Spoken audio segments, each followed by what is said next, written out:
Est-ce qu'on peut relire le texte de base? 1 Thessaloniciens 5, verset 23. Luc 21, verset 34. Prenez garde à vous-même que pour que vos esprits ne s'alourdissent par la force de trop bien manger, de boire et de vous tracasser pour les choses de la vie. Sinon, ce grand jour vous surprendra tout à coup. On voit deux dimensions qui peuvent assoupir ou alourdir l'esprit. 1, le ventre. 2, l'âme. Quand l'âme est affectée par les soucis. Donc l'âme peut affecter ton esprit, le corps peut affecter ton esprit. Est-ce que tu sais que la façon dont tu traites ton corps détermine comment sera ton esprit? Question. Jésus descend de la montagne de transfiguration. Il dit, mais cette sorte d'esprit ne sort que par le jeûne et la prière. Entre nous, quel est le rapport entre l'esprit et le jeûne?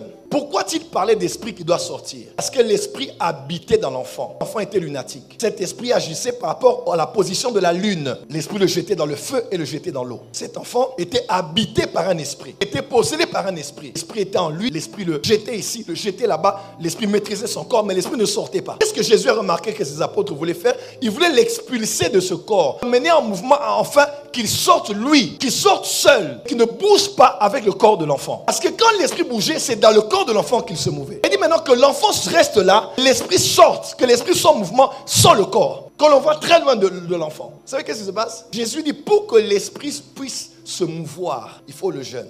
En d'autres termes, si je fais faire à mon corps un jeûne, il est possible que je mette un esprit en mouvement. Les hommes qui savent voyager en esprit, les hommes qui savent vivre des extases, malabasobra, les gens qui savent aller du ciel à la terre, de la terre au séjour des morts, d'un lieu à un autre lieu, du passé au présent, du présent au futur, sont des personnes dont le corps apprend à jeûner. C'est le jeûne qui prédispose l'esprit à se mouvoir. Après qu'il eut jeûné 40 jours et 40 nuits, il eut faim. Le diable le prit et le mena sur le sommet de la montagne et lui dit, regarde, tout ce que tu vois ici, je vais te le donner. Comment il a pris Jésus d'un lieu à un autre lieu? Comment on peut amener Jésus à se mouvoir? Était-ce dans son corps? Je ne sais pas. Était-ce sans son corps? Je ne sais pas. Une seule chose que je sais, il a pu se mouvoir de la vallée certainement. Il était au désert pour aller au sommet de la montagne parce que le jeûne était engagé. J'aimerais dire à quelqu'un qui m'entend ici, le jeûne peut donner accès à la mouvance de l'esprit. Un homme qui ne traite pas du moins son corps aura son esprit sur place. Son esprit est lourd à cause de la nourriture. Mais quelqu'un qui sait jeûner, il sait prédisposer son esprit à se mouvoir.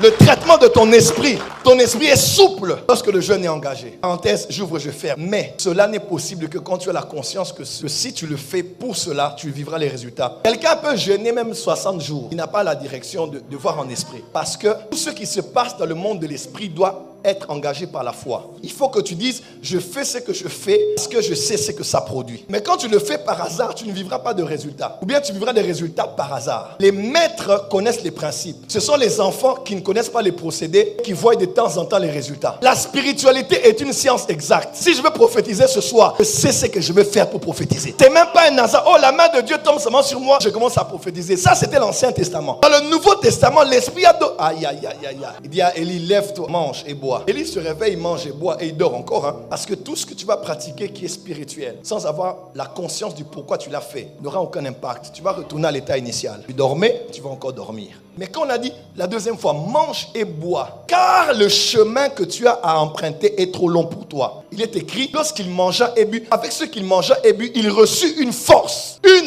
qui lui accorda de marcher 40 jours et 40 nuits. La première fois, il s'est endormi parce qu'il ne savait pas pourquoi il mangeait et buvait. Mais la deuxième fois, quand on l'a expliqué, pourquoi tu manges et tu bois, il a dit, parce que le chemin est long, la conscience est arrivée. Tu dois avoir la conscience. Tu sais, des fois, quand tu pries en langue, par exemple, c'est une chose. Et quand tu dis, je vais faire 2 heures de prier en langue pour que mes yeux spirituels voient clairement. Tu vois, là maintenant tu engages un principe. Est-ce que tu sais qu'on prie en langue aussi en intercédant pour quelqu'un? Tu ne comprends pas les langues. Mais des fois quand tu canalises ton imagination, tes intentions intérieures sur quelqu'un et tu pries en langue, même en esprit, les langues que tu parles vont en sa faveur. Faites pas le christianisme comme si c'était un jeu de hasard. Non, prophétiser n'est pas un jeu de devinette. Spiritualité est une science exacte. Tout auquel on croit là, c'est des choses vraies. Quand on dit on va jeûner 40 jours, crois. Quand je ferai 40 jours, je vais atteindre tel niveau. Et à tes voisins, ton corps influence ton esprit.